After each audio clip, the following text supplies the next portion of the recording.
और कल सुबह हम लोग सारी कमेंट्रीज बता रहे थे कैसी पेसिमिज्म की सेकेंड हाफ को लेकर। आज वो सारा मूड बदल गया, एकदम 360 डिग्री, 180 डिग्री घूम गया।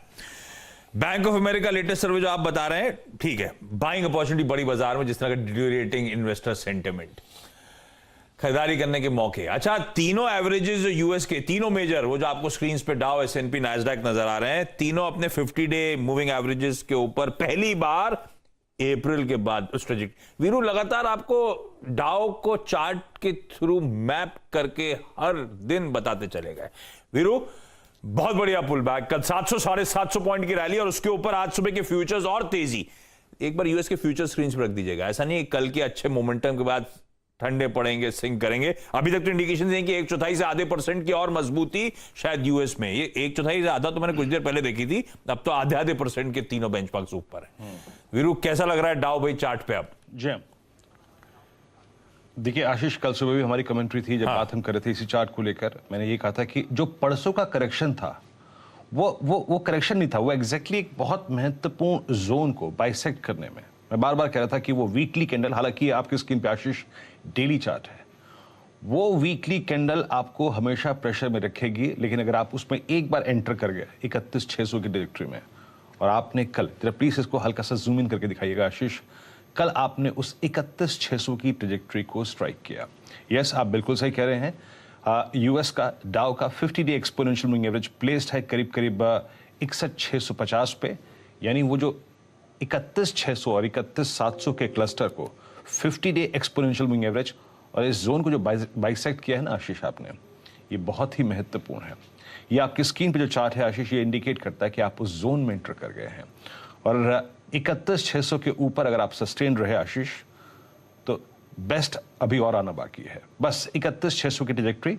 लेकिन इसमें एक चीज आप देखिए आशीष, जो हमने पूरा का पूरा लेवल मार्क करके रखा था जून में, जुलाई में और इनफैक्ट मई के लास्ट में, कि 29,700 वॉलेट नहीं होगा, वो बड़ा average 200 week exponential moving average, वो वॉलेट नहीं हुआ तो नहीं हुआ। 29,700, 29,700, 29,700 आशीष। बढ़िया, बहुत बढ़िया। रिस्क ऑन ट्रेड्स, उसका फायदा भारतीय बाजार बनाएंगे। अब हम 200 पॉइंट से ज्यादा के गैप अप के इंडिकेशन, 225 पॉइंट की तरफ बढ़ते हुए बहुत बढ़िया गैप अप मिल रहा है।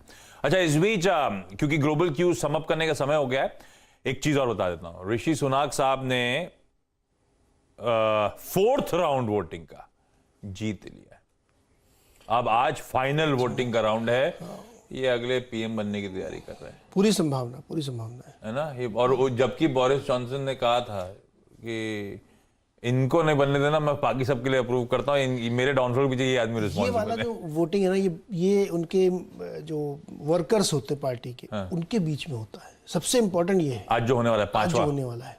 यहाँ पे फिर वो ग्रास रूट वर्कर वोट करेगा। वहाँ की मीडिया देखिए ना, कितनी बायस्ड मीडिया है कि ऋषि सुनाक और उनकी वाइफ के खिलाफ कितना कुछ लिखा जा रहा है, टैक्स मामले को लेके, ये वो मोरालिटी फलाना। अपनी मोरालिटी नहीं देखते वो। अच्छा, पर ऋषि सुनक हमारे लिए, मेरे को पता है एक चीज है, ऋषि सुनक हुए, सुनक प्रोड्यूसर सुनक लिखा है, तो ऋषि सुनक बोलता हूं। इंडियन अगर वहां के पीएम बने तो हमेशा माइंडसेट में रहेगा, और वो इंडिया के साथ ट्रेड डील्स वगैरह में नहीं होगा क्या, कि अदरवाइज इंडिया को आप फेवर कर रहे हो, तो हमेशा थोड़ा सा एक 1 आर्म डिस्टेंस जबरदस्ती का बना रहेगा। कोई और लीनेज का होता तो शायद इंडिया के साथ रिलेशनशिप ज्यादा बेटर होती। ये थोड़ा सा कॉशियस रहेंगे उसको लेकर। ये नहीं होगा, लॉजिकली होगा ना? नहीं, मुझे लगता है कि ये लोग ऑलरेडी इतने रिफाइंड और अराइव्ड हो चुके होते हैं। जैसे कमला हैरिस से आपको एक्सपेक्ट कर सकते हैं कि वो कोई बायसनेस करेंगे? नहीं, मुझे तो लगता है कोई डील होनी होगी तो कमला बोलती नहीं, इंडिया के साथ मत करो। नहीं, ऐसा बिल्कुल नहीं, ऐसा बिल्कुल नहीं, ऐसा नहीं होगा ना, क्योंकि ये ऋषि सुनक हो गए या कमला, ये सब लोग अब उन सब चीजों ऊपर उठ चुके हैं कि हल्का सा बायस कर दें। I don't think so. ये पीएम बनेंगे तो कोहिनूर हीरा हमारे पास वापस आएगा क्या? क्वेश्चन है, बहुत ही इंपॉर्टेंट क्वेश्चन है, पूछना पड़ेगा। मुझे तो डाइजियो की डील होगी कि नहीं होगी?